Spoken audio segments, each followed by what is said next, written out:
Morning, good afternoon, good evening, everyone. So welcome to another session of the AIMEDx webinar. I'm Hongliang Xin. I'm professor of chemical engineer at Virginia Tech. So today is my great pleasure to introduce our speaker, Professor Cheng. So Jun received his PhD in theoretical chemistry from Queen's University, Belfast in 2008, where he worked with Professor Beijing Hu.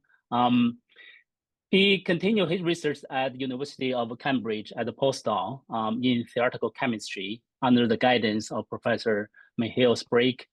So he is currently a professor at the College of Chemistry and Chemical Engineering at Xiamen University in China, where he leads a research group on computational electrochemistry. So his group really developed a lot of computational methods that combines electron structure theory, molecular dynamics, and machine learning potentials to understand the electrochemical interface and dynamic catalysis. His contribution has been recognized by many honors, including the National Science Fund of China for Distinguished Young Scholars and the Alexander Kuznetsov Prize for Theoretical Electrochemistry. He also served as a deputy editor of the Journal of Chemical Physics. So we are really grateful to Jun for joining us while traveling in UK. So today's talk is toward A²² Electrochemistry, where A²² represents the integration of artificial intelligence and ab initio methods. We really look forward to hear your insights on how this powerful integration is really shaping our modeling of electrochemical interface. So to everyone tuning in today, thank you for being part of this, this growing community. We'll have a Q&A session right after the talk. So please feel free to drop your question in the Q&A box throughout the session, and we'll go with that after the webinar. And I think with that, Jun, the virtual podium is yours. Okay, thanks, Hongliang, for the very kind introduction. So let me share my screen. Yep. Okay, can you see Perfect. my? Okay, great. Yep. All right, let me switch to the pointer. Okay, thank Hongliang for the invitation. Really, with a pleasure to share some of the work and also my thought on more of a say surface and interface modeling, and really using the computational tool to understand electrochemistry or catalysis. Particularly, I mean, I think right now is a very exciting moment for computational chemists or physicists. Really, with the help of AI, really we can achieve things we can never dream of, just like 10 or 15 years ago. So that's really good for the community. So we are very excited about the what's really we're being able to do right now, and hopefully computational chemistry combined with AI can really support the scientific community, I mean, in a much wider range. Now, also think of industrial applications could be become relevant now. So,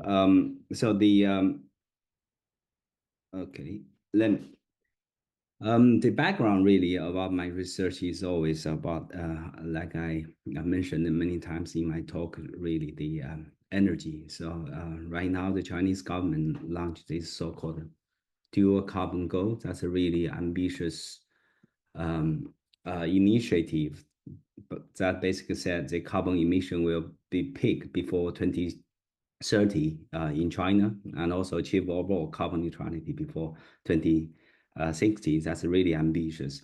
That's really keep us scientists and engineers in China really busy right now.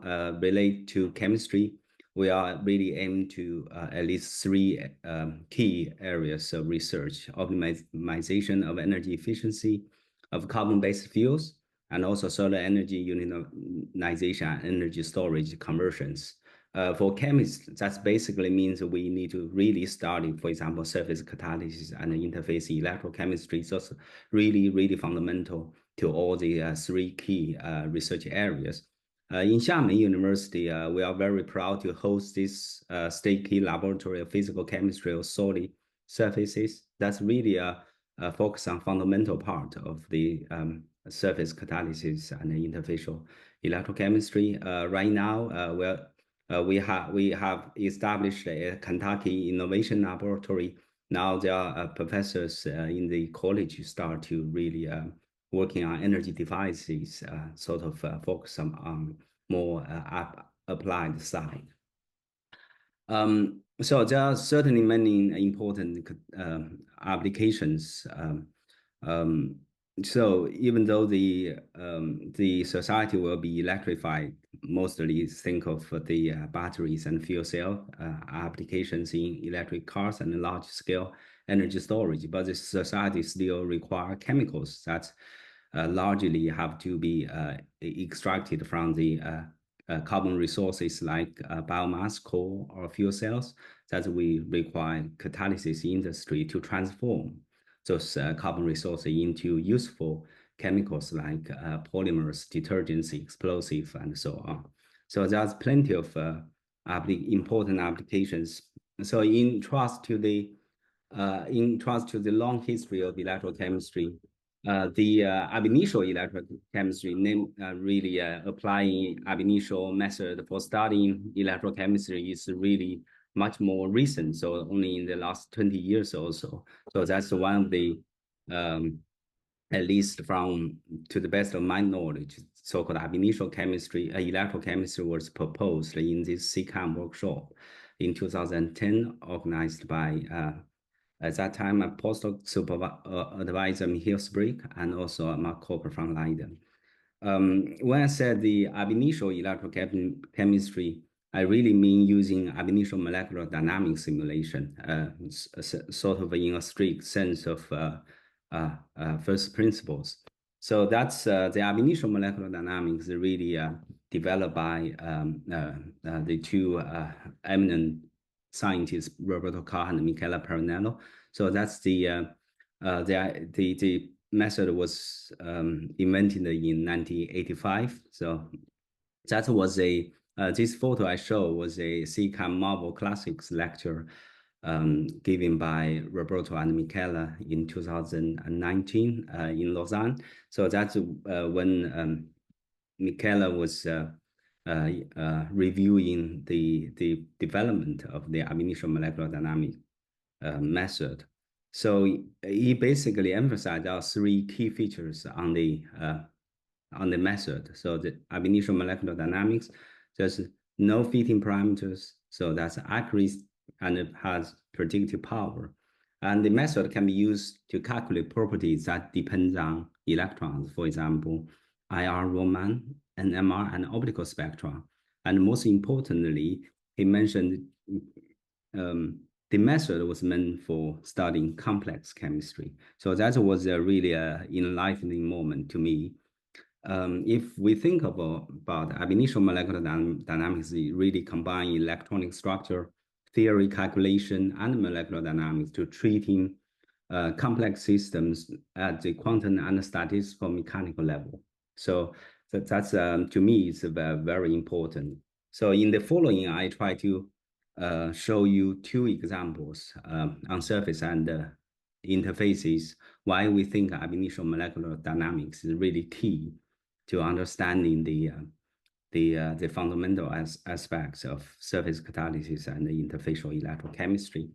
So first, I'll talk about the electric double layer. So we all know that in electrochemistry, so the so-called Gui-Chapman-Stern model has been there for almost already over 100 years.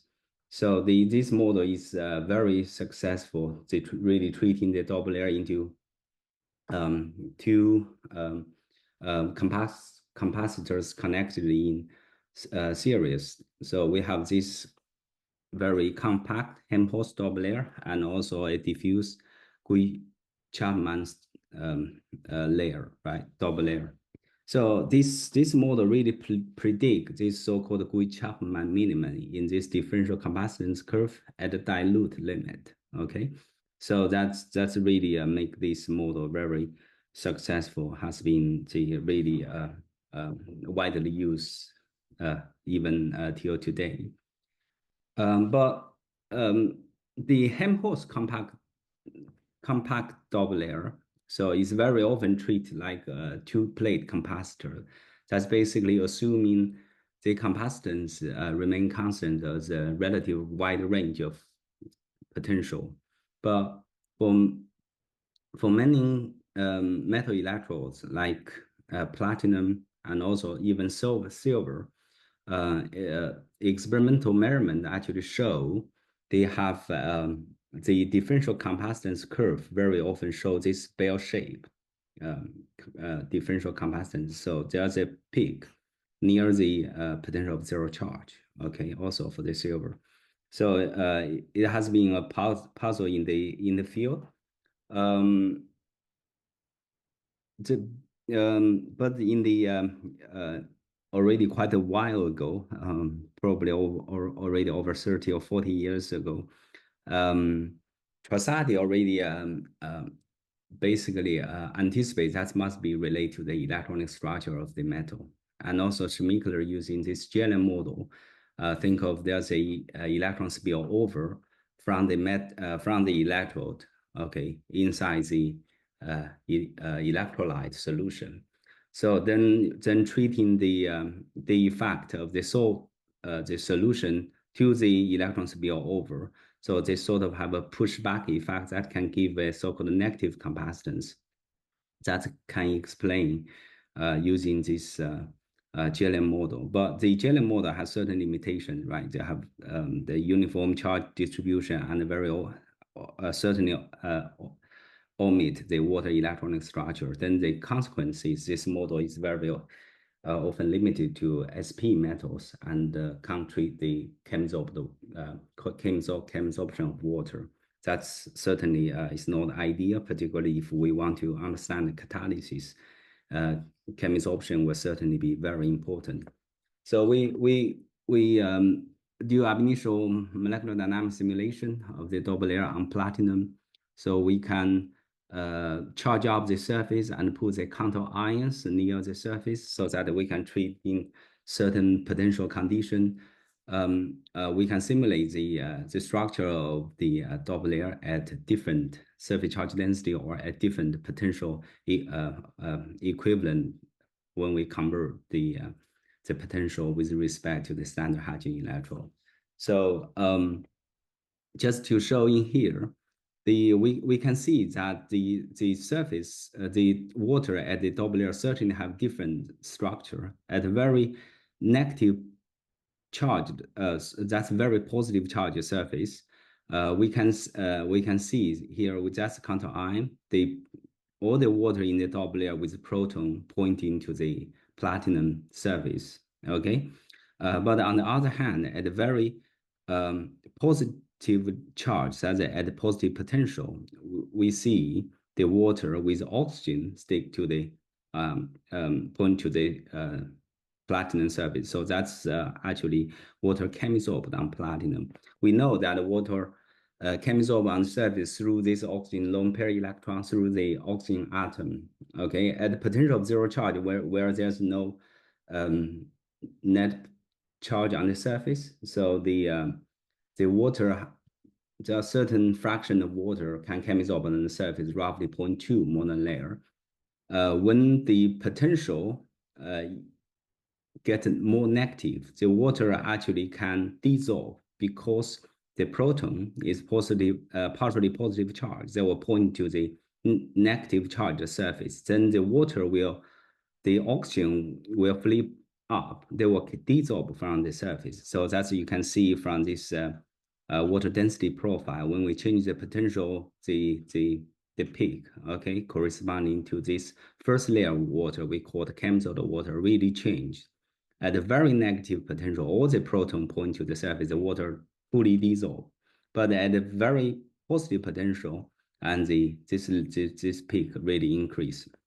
So we know the water the water really the water chemisorption really respond to the potential, and the water chemisorb on the surface, they will have an electronic redistribution, so they will induce a interface dipole that can change the potential. So just to show that here, that's what we calculate. We can indeed see this S-shaped chemisorb the water coverage with respect to the potential, and that's the surface charge density as a function of potential as well. So we have also this S-shaped charging curve. Take the derivative that will give the the differential capacitance, okay, as a function of potential. That indeed reproduce this bell-shaped Helmholtz capacitance.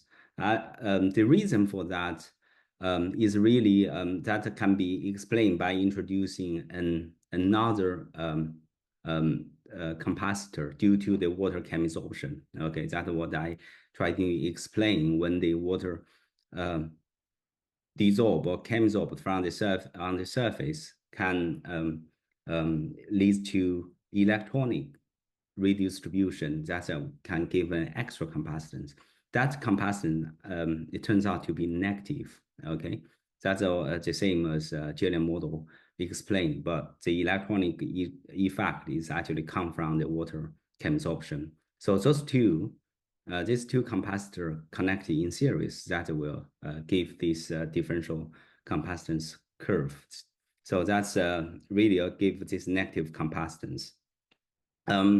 But just focus on the physics behind this. That's really due to the electronic response upon the absorption dynamics of interfacial water. That I have to emphasize. The methodology is important here. The ab initio molecular dynamics is really key in here.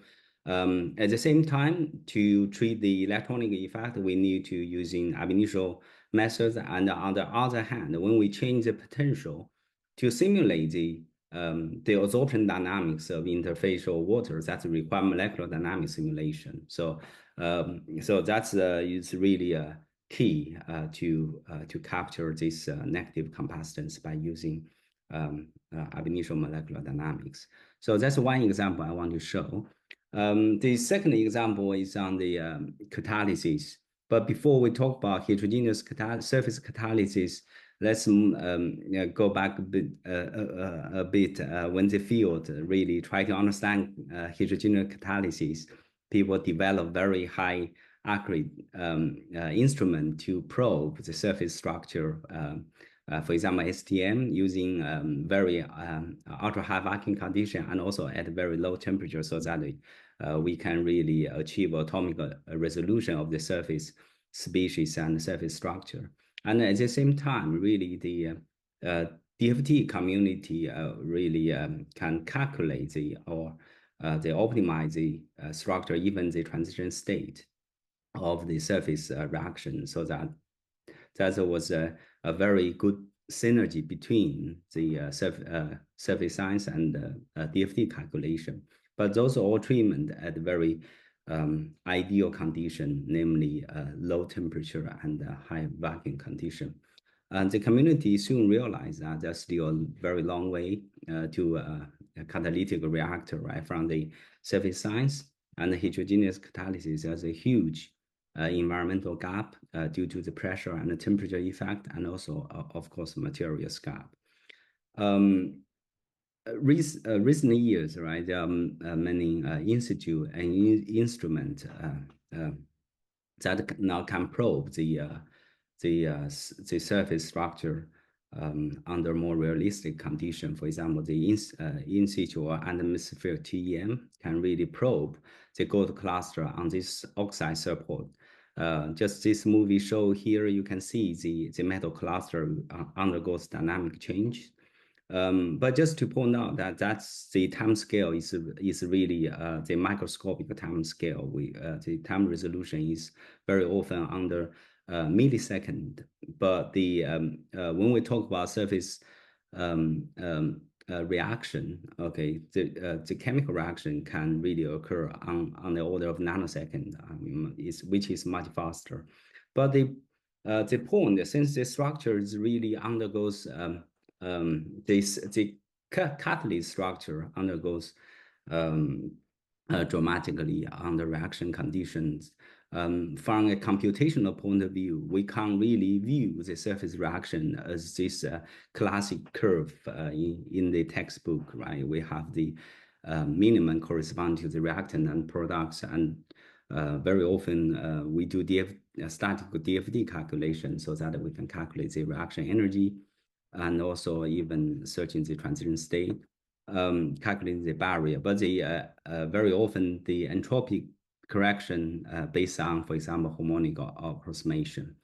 But the thing is, since the structure undergoes so much, so that there are many different local minima contribute to the reaction. So we really have to sampling all the local minima using ab initio molecular dynamics and calculate the free energies instead of the total energies, okay, accounting for all the possible contribution from configurational entropies. So I very quickly I give an example.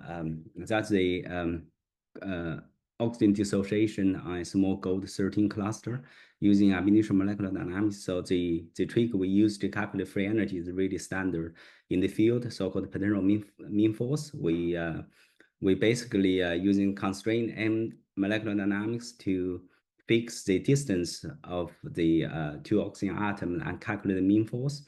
Then we integrate the mean force along the reaction coordinate from the initial to the final state so that we can calculate the free energy profile for the oxygen dissociation. So that's the free energy curve we showing here. We set in the molecular dynamics at different temperatures so that we get the different free energies corresponding to different temperatures. So then that's the free energy curve with respect to the temperature. And that's the blue curve is the free energy barrier. The trend is similar. Let's just focus on the red free energies. I also want to draw your attention, these dashed lines, that's basically the total energy calculation with the total energy calculation, but put on the vibrational entropy correction. But the thing is, you don't see much of this change, right? That's rather constant with the temperature. But the free energy using ab initio molecular dynamics, we can really see this really sudden decrease in this temperature. So take the temperature derivative, we can get the reaction free energy with respect to the temperature. We can see a huge peak, okay, in this intermediate temperature range. So I will not go through detail how we what kind of analysis we do, but just quickly give you the conclusion in here. That's the heat capacity curve we calculate for different states along the reaction coordinate, the reactant and transition and product states. So that's this jump, that's the total energy as a function of temperature. This jump indicates the melting process for each state. To our surprise, okay, the different states have different melting temperature, okay. The reactant here, that's the oxygen molecule absorbed on the gold cluster. The product stays at two oxygen atoms absorbed on the gold cluster. The chemosorption, the interaction is so strong and so differently, so that they can have different melting temperature for the whole cluster, okay, including the oxygen atom and the gold clusters. So I will explain this entropy curve by the difference in the melting temperature. So at very low temperature, the reactant and product both are in a solid state, so they have low entropy. The reaction entropy also is very low. But when we increase the temperature, both states start to melt, so the entropies are large, but the difference are small. But in this intermediate temperature range, I want to draw your attention. That's where we see the two states have different melting point. The reactant still at this temperature still solid state like, entropy small, but the product still to melt. So the entropy start to increase, then the reaction entropy also increase. If we further increase the temperature, the green curve here, the reactant start to melt, also entropy start to increase, then the reaction entropy decrease. But the point is really in this temperature range. In the along the reaction coordinate, the reactant state is solid state like, but when we pulling the two oxygen atom apart, the whole system, including the cluster, start to melt. So they will increase the entropy. The final state will have higher entropy, then the delta S is increased. Okay, that leads to a decrease in the free energy. That will drive the chemical reaction due to this melting of the whole cluster. So I just want to point out here that to us that's a new catalytic mechanism, okay, due to this entropic effect of the melting of the metal cluster. But the point in here, if we do standard DFT calculation, so of course we can treat the chemical bond breaking, but very often we ignore the final temperature effect so that we don't treat properly the configurational entropy of the whole cluster. But only with molecular dynamics, and a full free energy calculation, we are able to identify this new catalytic effect. So that's the second example I want to give you why ab initio molecular dynamics is really key in here. So to the last part of my talk, I finally want to move to the so-called AI² molecular dynamics. So that's really with machine learning potential that can really accelerate the ab initio molecular dynamics. So the idea behind, I guess, there's previous seminars already talk about this field. So that's really, really key for computation. But for us, really, like I said, to treat the surface catalysis and interfacial electrochemistry, the ab initio molecular dynamics is really, really key because we need to treat both the electronic structure and also the molecular dynamics, sort of quantum and statistical mechanical effect at the same time is key. But the ab initio molecular dynamics is indeed very, very expensive. Then the AI acceleration can really, really help here. That's the milestone work in the field that's can really drive what we can do now for surfaces and interfaces. With this, they'll tend to have orders of magnitude acceleration. Now we can really think of much more complex and realistic system in contrast to the simple ideal model system, which can be afforded by ab initio molecular dynamics. So that's really, I guess, the future we need to really think of. That's some early example. We collaborate with Professor Weinan, and that's a solid state electrolyte. We can train a machine learning potential to calculate the diffusion coefficient of lithium in these superionic conductors. The thing is, in the older days, ab initio molecular dynamics can never achieve the statistical convergence of the diffusion coefficient simply. It requires tens of nanoseconds to converge. So then in the community, nobody really dare to do ab initio molecular dynamic simulation, right? Now with the machine learning potential, we can really do that within hours or even minutes. So that's a really important message. With this, we can really think of things much more useful and interesting to do. But to train the machine learning potential from our experience, right now there's lots of going on, right? People developing foundation model and universal potential. But to specific applications, we found that's very important to have a very good data set for training the machine learning potential. So very often we're using this active learning scheme developed by Linfeng. So that's a very, really useful. And also to treat the transition state, the rare event, we have to combine the active learning with enhanced sampling. We can automate the whole process, this workflow, so that also for computation, the free energies like redox potential and also reaction free energies. So right now in the group that we have this AI² kit, it's become very handy for the student to use. Some quick examples like they can treat very complicated electrolytes, really concentrated electrolytes like in batteries, so that we can calculate things like redox potential for a highly concentrated electrolyte. That can go beyond the standard implicit solvation model, where very often that treating is only good for the dilute solutions, but for battery applications, very often the concentration is too high, so we have to go for the automatic modeling. Also, another thing we can think of is to understand the structure of complex materials. The thing is, for computational chemistry, we need to build up a model.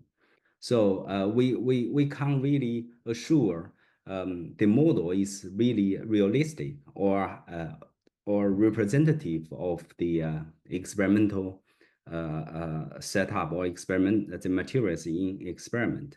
The connection is really through spectroscopy. So it's very important for our computational model to have a direct link to experiment. So we think that is the computational spectroscopy. So for very complex system, we can, in this case, we can develop the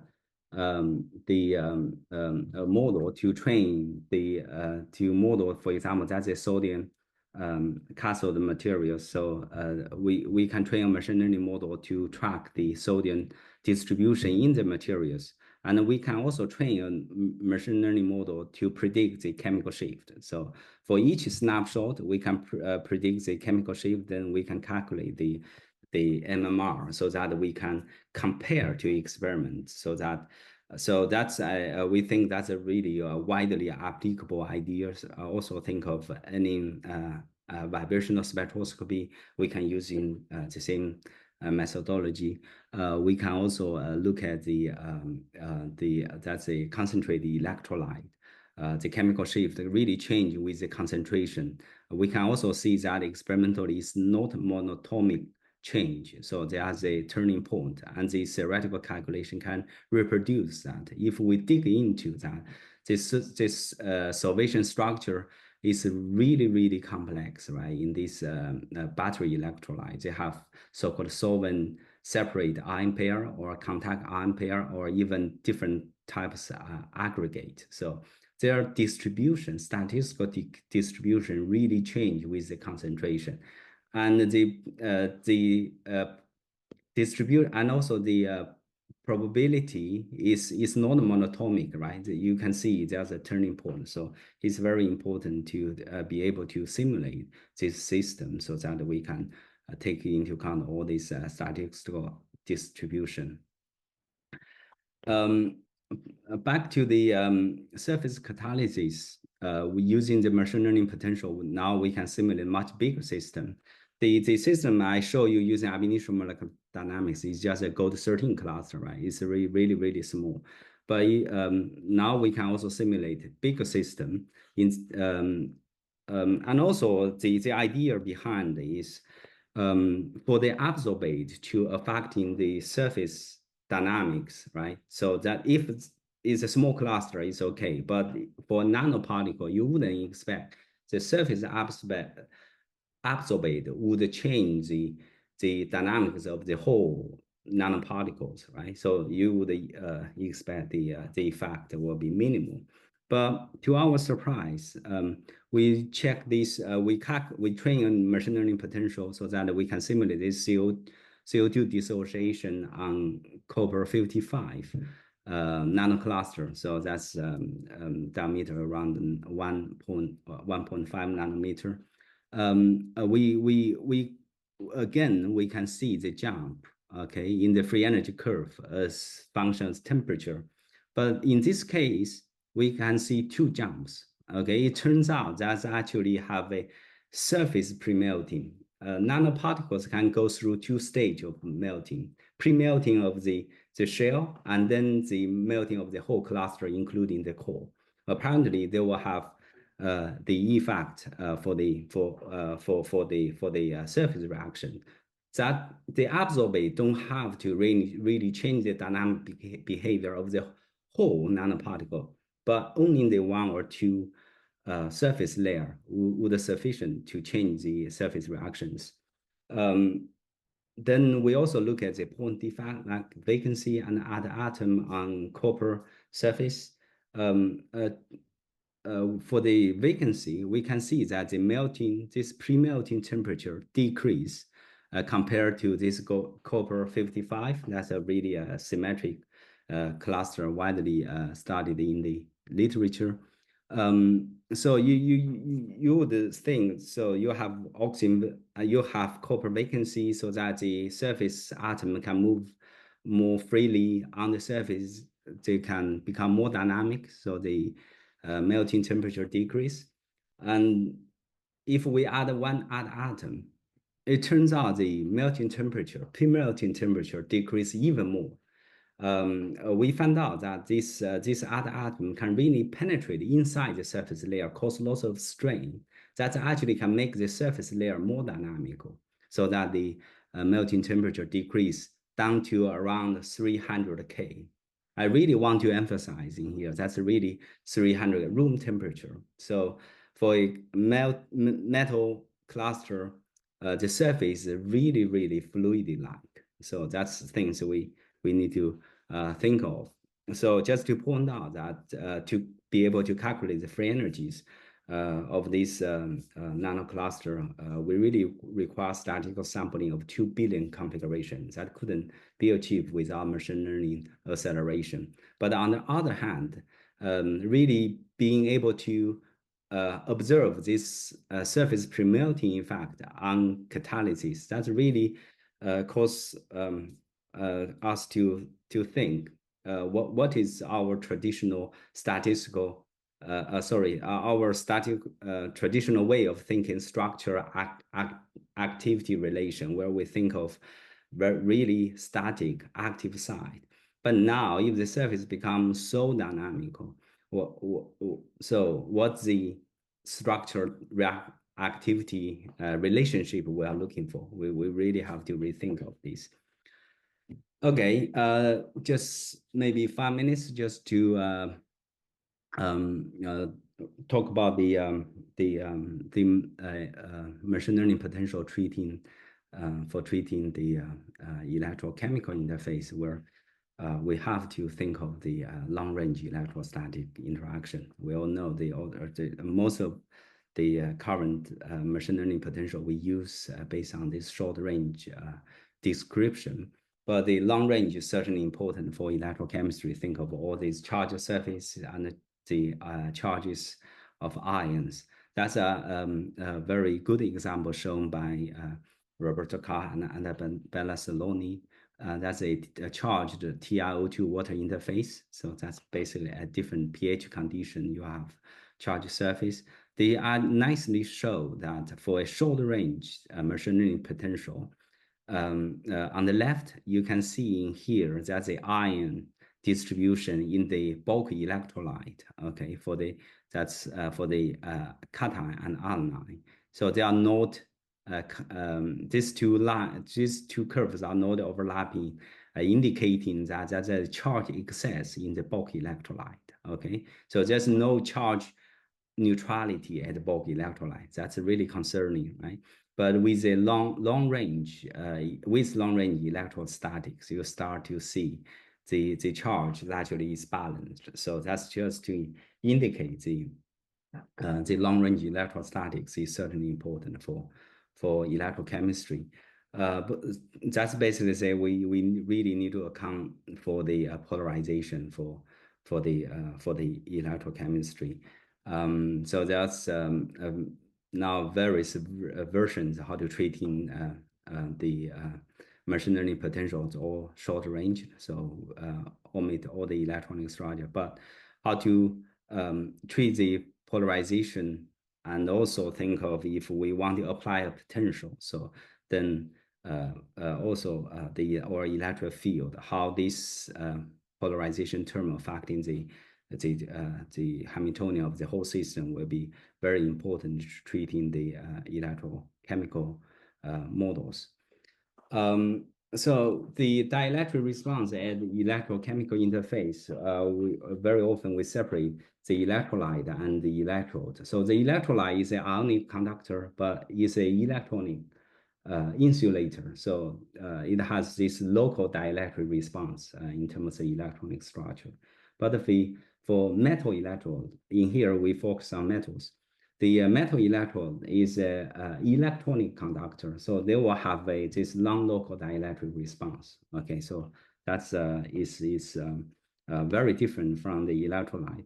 So the current method to treating the dielectric response for the electrolyte, for example, this deep Vanier method developed by Lin Feng and Roberto Carr, so that you can treat in using Vanier localization and train a machine learning model to predict the Vanier center so that you can accounting for the polarization. But that very often works for electrolyte, okay, insulating electrolyte, okay.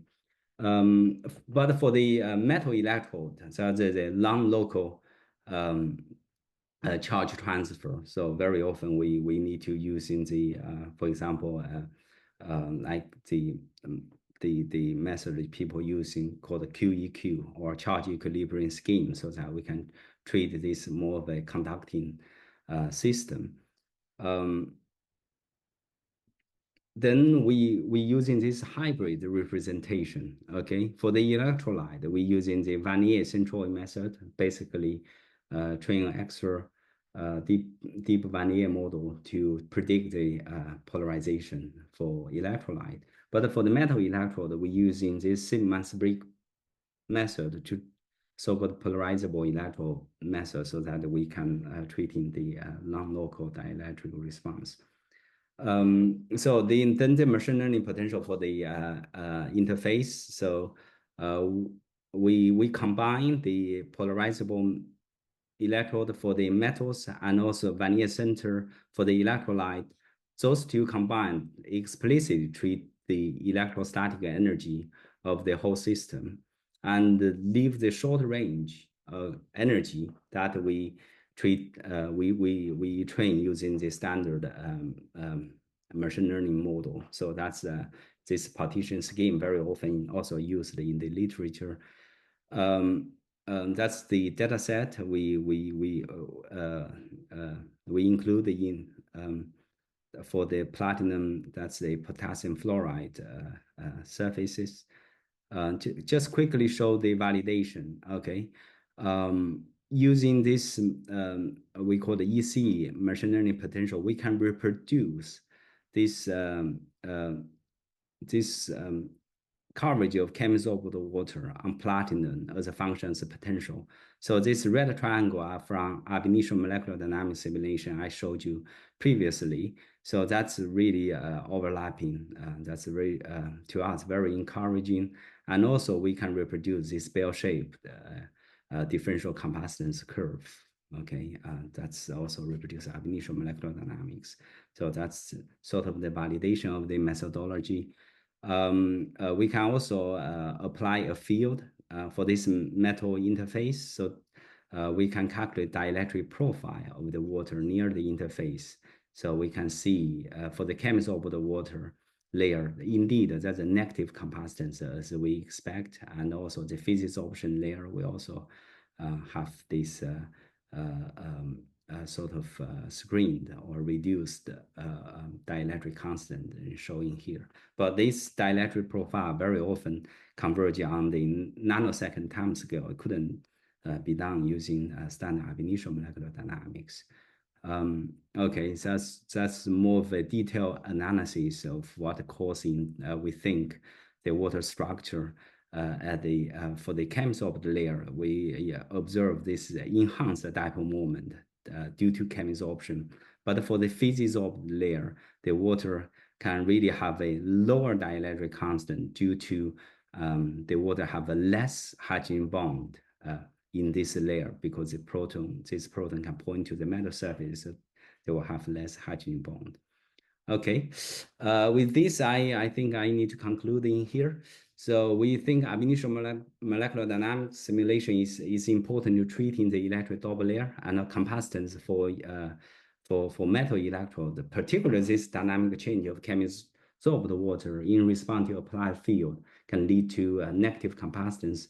And also the ab initio molecular dynamics combined with free energy calculation treating surface catalysis is really key. And also the surface dynamics turns out key to obtaining a fuller understanding of surface catalysis, particularly this non-linear, non-local entropic effect, okay, due to the dynamical structural change of the metal surfaces. And we think the acceleration by machine learning really opens up new opportunities for modeling dynamic catalysis and also interfaces at a realistic condition. And we want to emphasize that we believe treating the environment at equal footing is crucial in electrocatalysis as well. And also, I want to really propose that right now is really the time for AI, so-called AI² Electrochemistry.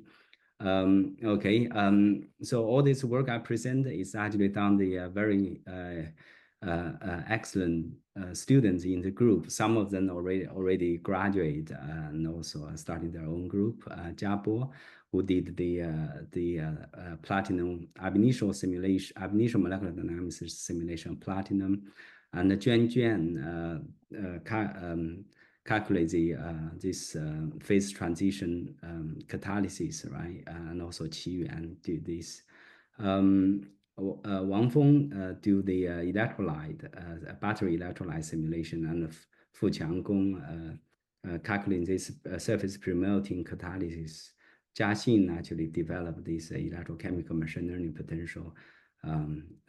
Okay, and also thank all the collaborators in Xiamen, and also right now at least most of them actually from China, and also at the collaborations worldwide, and also thank the funding agency. With this, I will thank you for your kind attention. I'm happy to take any question you may have.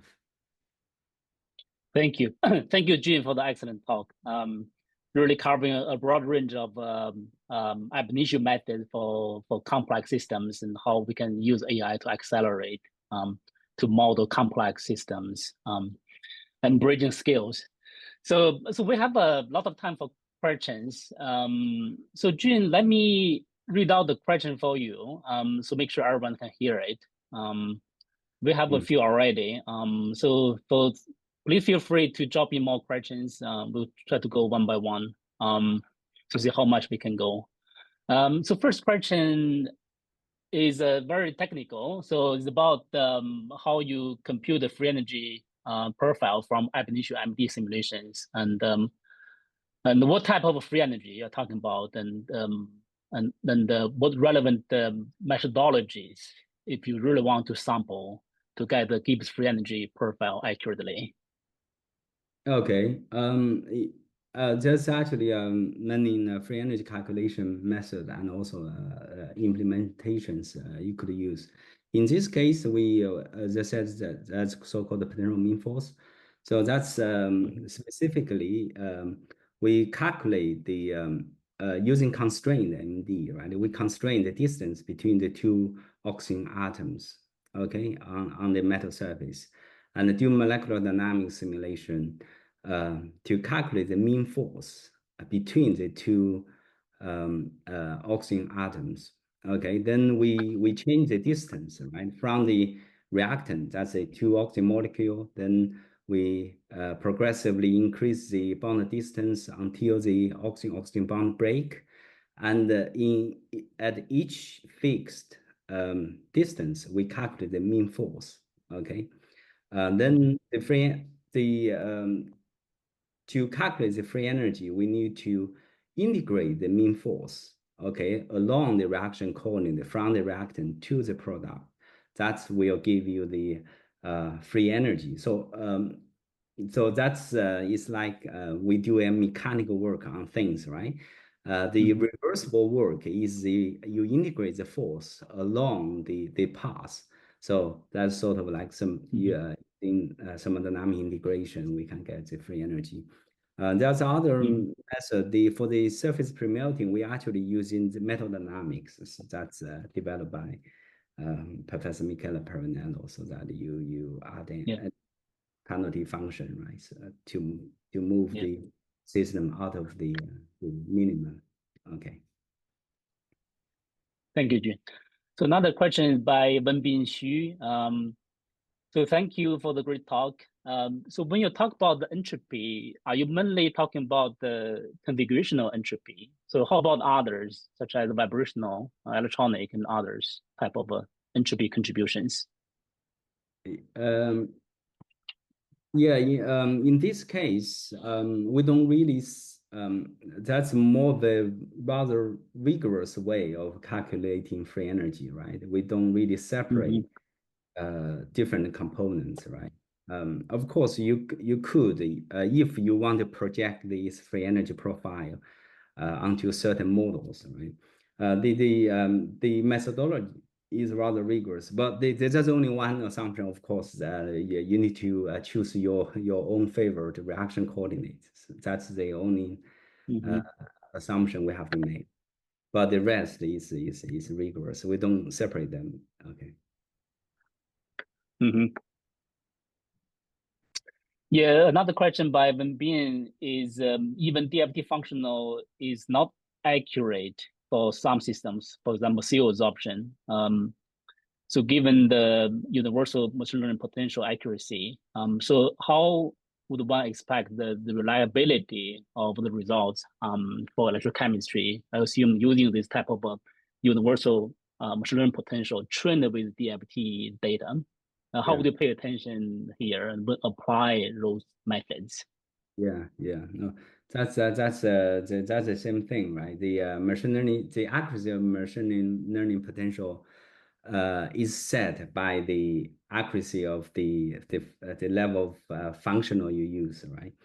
That's really the same as any DFT calculation you would do, right? But I want to emphasize that two things. First of all, you can always progressively increase the level of accuracy by including more accurate data in the training set, right? You can go beyond standard GGA functioning, reach to hybrid functional. And the things you don't even need to calculate all the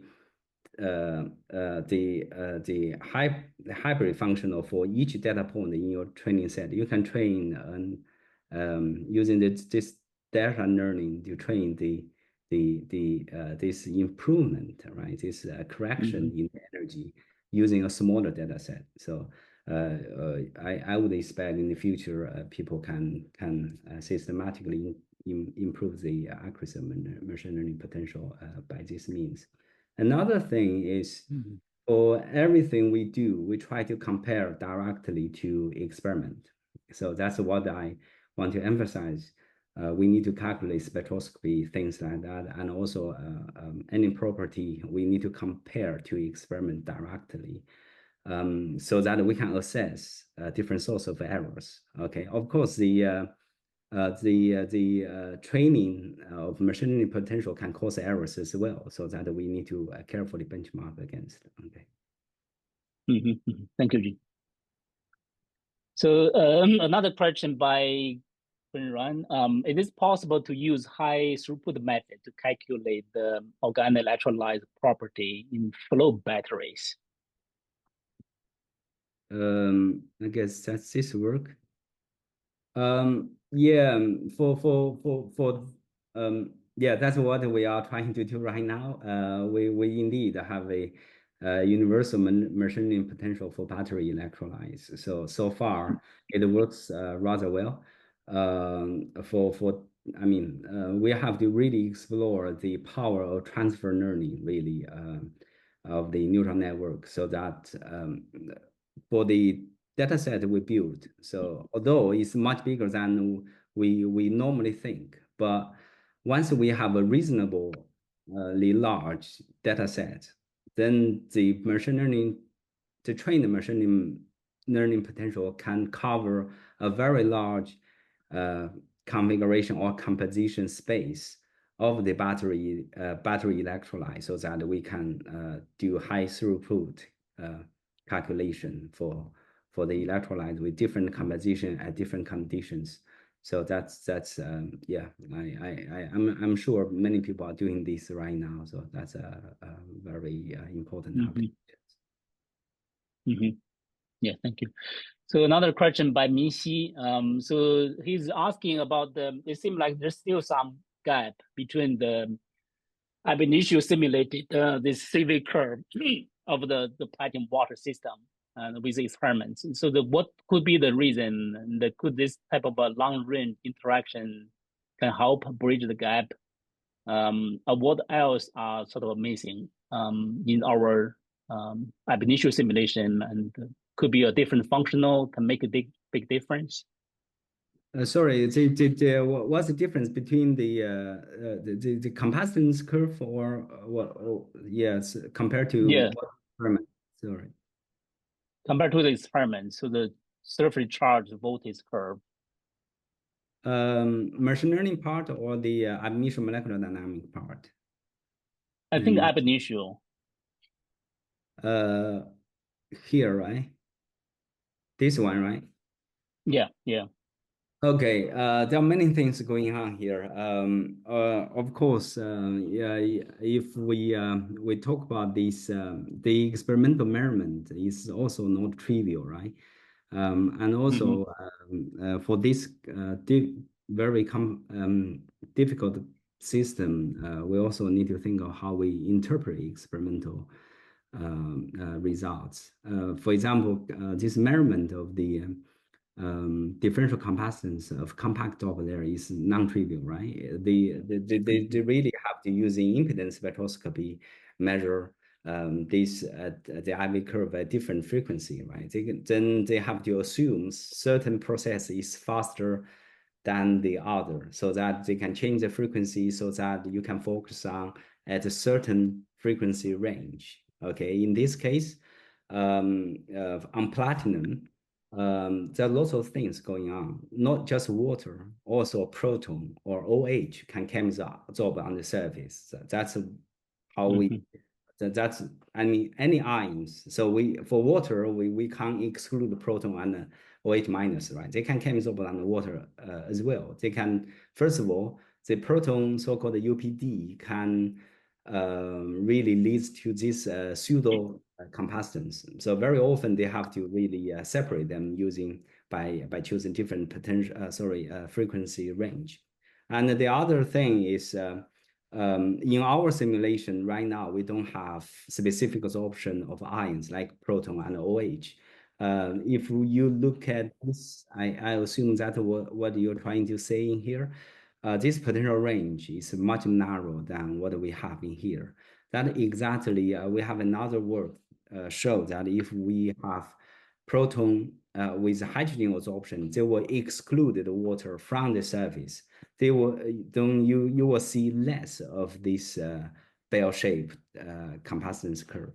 So that we believe due to this hydrogen-specific absorption. Okay, which is not counted in our model, but experimentally, things they cannot exclude, right? So that's a discrepancy in the models. Yeah. So another one question I have is, so you present this method to bridge the gap between, for example, surface science to complicated heterogeneous catalysis. So in your opinion, are we there, or do we see the promise to bridge the gap? And what would be the biggest challenges that we can sort of tackle in the next few years? Yeah, that's actually obviously a very good question. That's things we think very hard right now. So with machine learning potential, we can do many things. But what is the key questions we want to address, right? I guess it's still on the.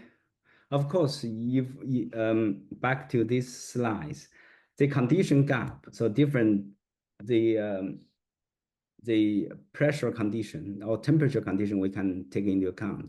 Now for the pressure, then we have different, that basically means you have different surface coverage, right? So you will change the coverage effect, you understand how they absorbate affecting the surface. And another also as the condition, the metal or the catalyst really change not just the morphology or the structure, but also the composition, right? Think of there are many